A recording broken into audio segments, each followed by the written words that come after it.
Lumen Christi. Ang isasagot niyo po ay Deo Gracia. Pakiulit na po. Lumen Christi. Deo Gracia. So yan po yung ating magiging bagay sa panahon na ito na muling pag-abuhay ng ating Panginoon sa Kristo 2026. Noong nakaraang taon, ang ating binigyan ng pansin ay sabi nga natin, ang ginamit natin bagay ay si Kristo muling nabuhay.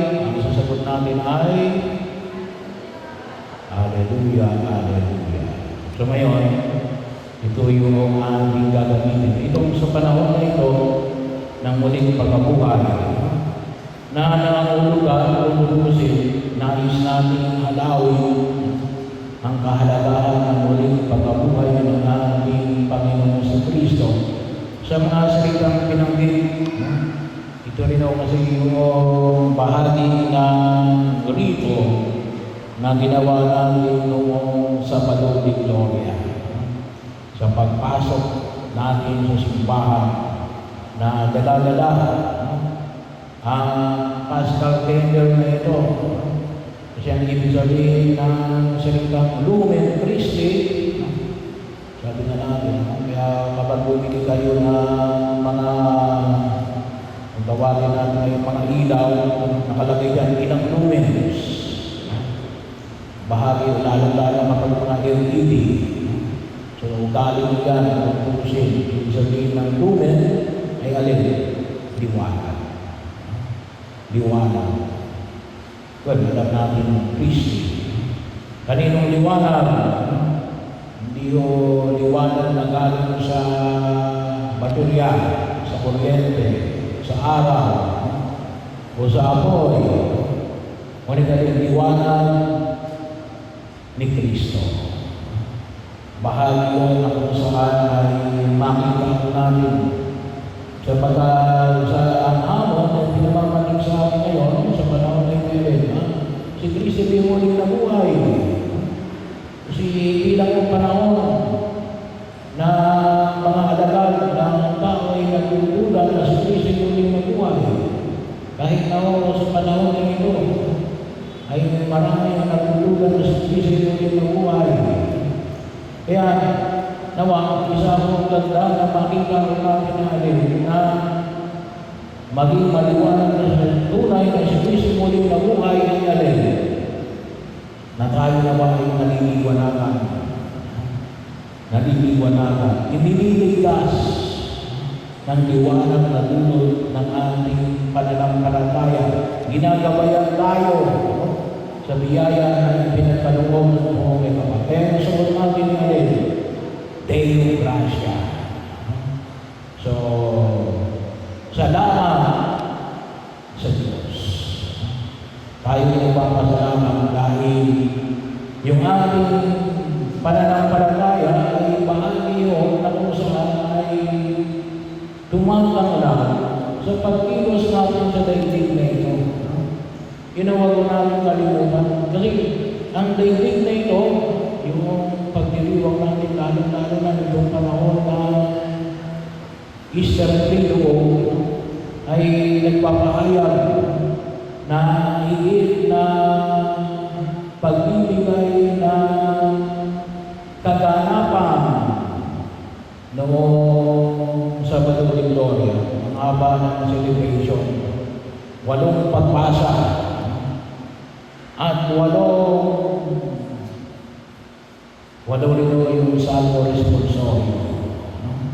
So, bahagi ko yun na nakita ko namin. Normal yun, ilan lang yung aming pagbasa. 2, isang salmo responsorio, isang ebanghelyo, at tulad ko ngayon. Pero bahagi yun na kung saan ay pinahayag ko natin na mula sa aklat ng Genesis. Yung istorya ng pagliligtas ng Diyos. At nawa, makita natin na itong istorya ng pagliligtas ng Diyos ay magbibigay ng maraming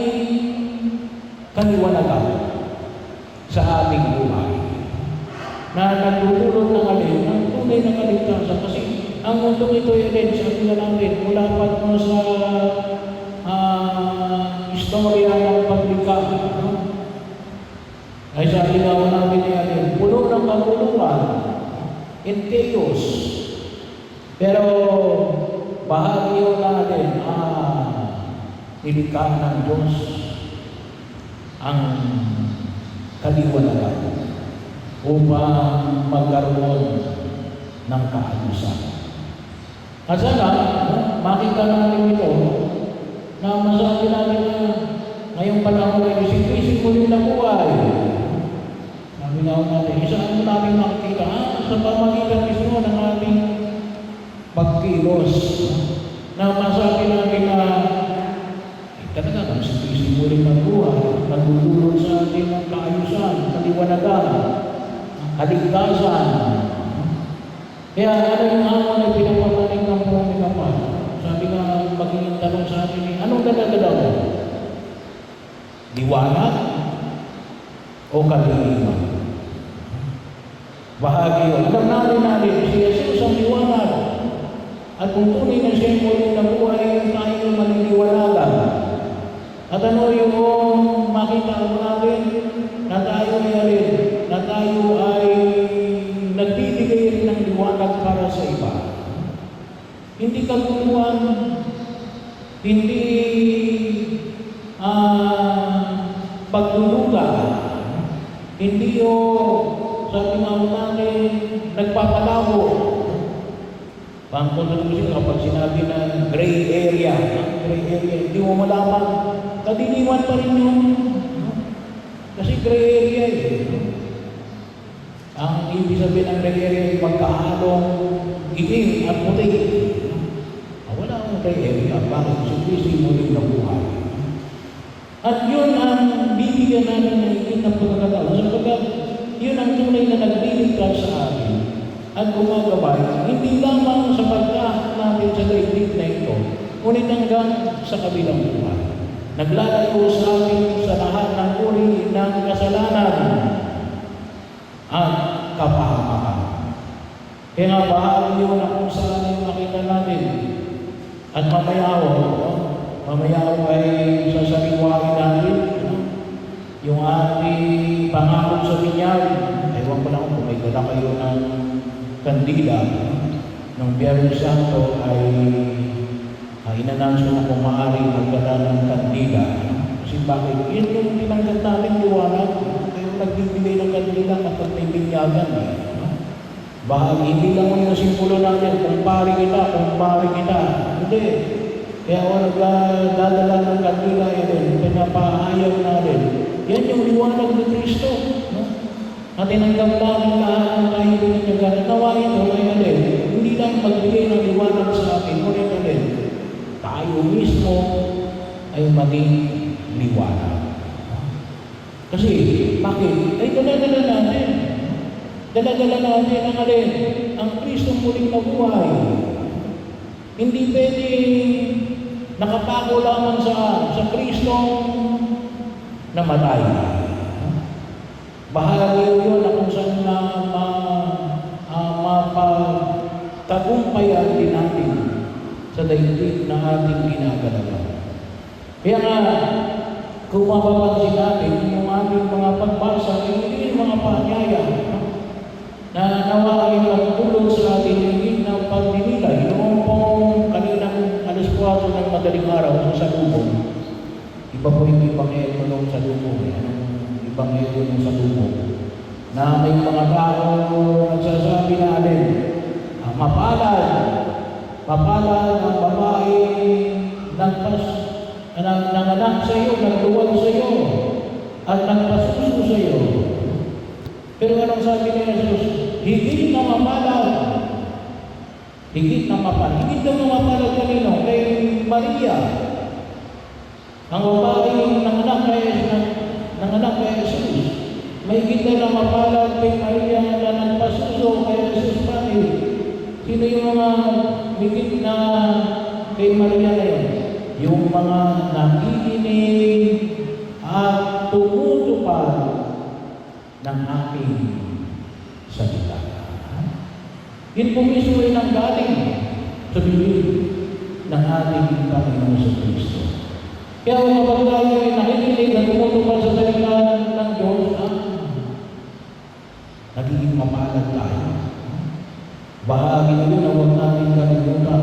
At ngayon din ang mga halimbawa, sa mga medyo natin pinahayag ngayon, nakita natin na yung alin, na natagpuan ni Maria Magdalena yung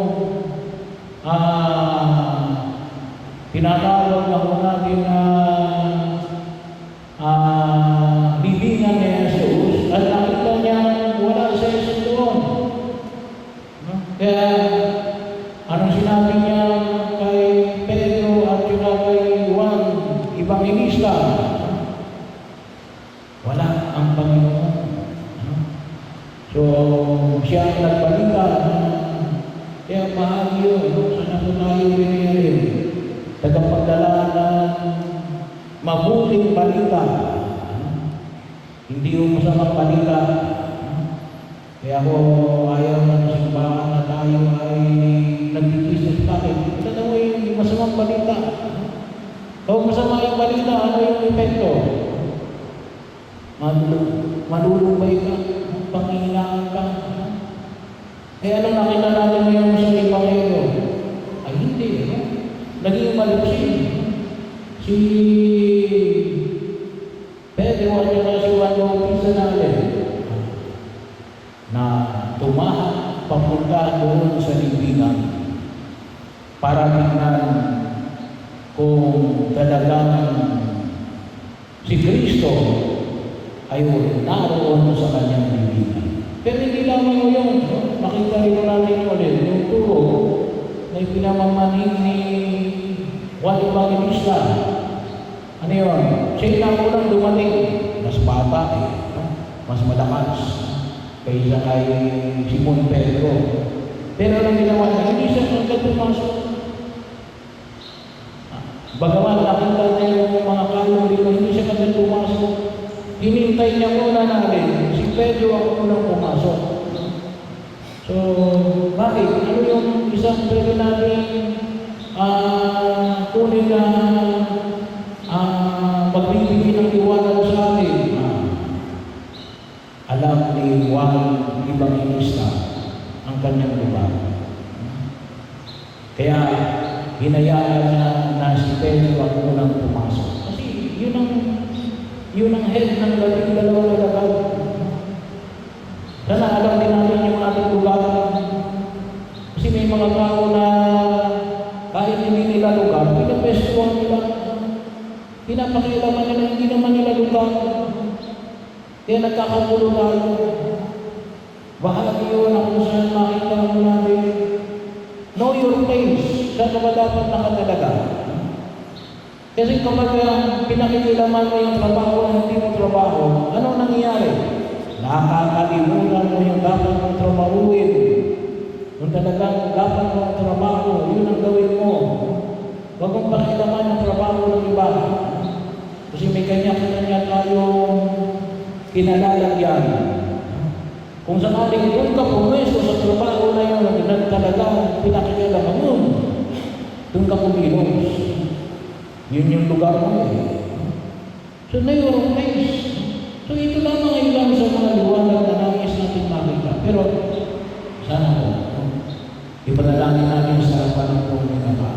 Lalong-lalo na ngayong panahon na ito, maraming nagnanangis sa ating ay manatili sa kaliliman, manatiling mangmang, manatiling walang kaliwanagan. Hilingin natin sa buong may kapag. Kasi si Kristi kunin na buhay at ang tulong na yung sosiyete. Liwanag at kaayusan. Kaya patuloy tayong gabayan ng Kristong muling nabuhay at sabi na natin, tayo ay magtingning. Tayo ay maging buhay na reflection ng Kristong muling nabuhay. Huwag tayong maging mga black hole sa Sa cosmology, makita natin may mga black hole. Lahat ng liwanag kinakain, nilalabong. Kasi ibig sabihin ng black hole, parang isang malaking butas ng kadiliman na anumang dumaan dyan, nawawasak, naluluro, nawawala. Huwag na namin ganda-ganda sa pagkakamundo natin ito ay bulong ng kadiliman. Ano yung kailangan natin? Ang liwanag ni Kristo na nagbibigay ng tunay na kaligtasan.